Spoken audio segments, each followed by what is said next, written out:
माया एक बात बताओ, मैं वाकई नमाज पढ़ना चाहती हूँ, लेकिन ना जाने क्यों मुझसे होती ही नहीं। दिल करता है मगर फिर भी रह जाती है। यही तो असल मसला है। और सच सुनोगी तो शायद थोड़ा भारी लगे।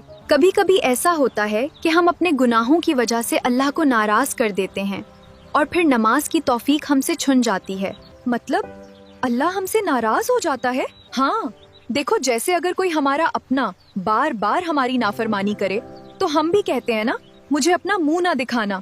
तो जब हम अल्लाह की बार बार नाफरमानी करते हैं तो नमाज जैसी बड़ी नेमत की तौफीक भी हमसे दूर हो जाती है।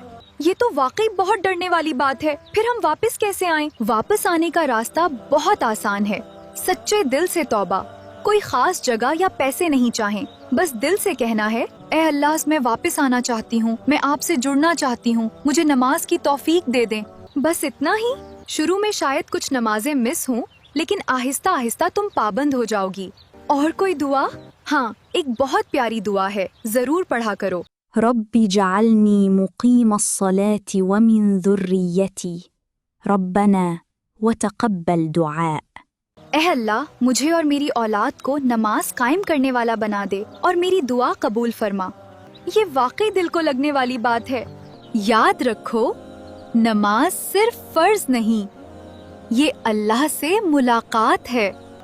अगर तुम किसी बड़े इंसान से मिलने जा रही हो तो खुशी होती है, तो फिर अल्लाह से मिलने में सुस्ती क्यों?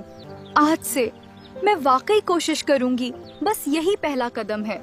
अगर आपको मेरी ये वीडियो अच्छी लगी हो तो मेरे चैनल को सब्सक्राइब करें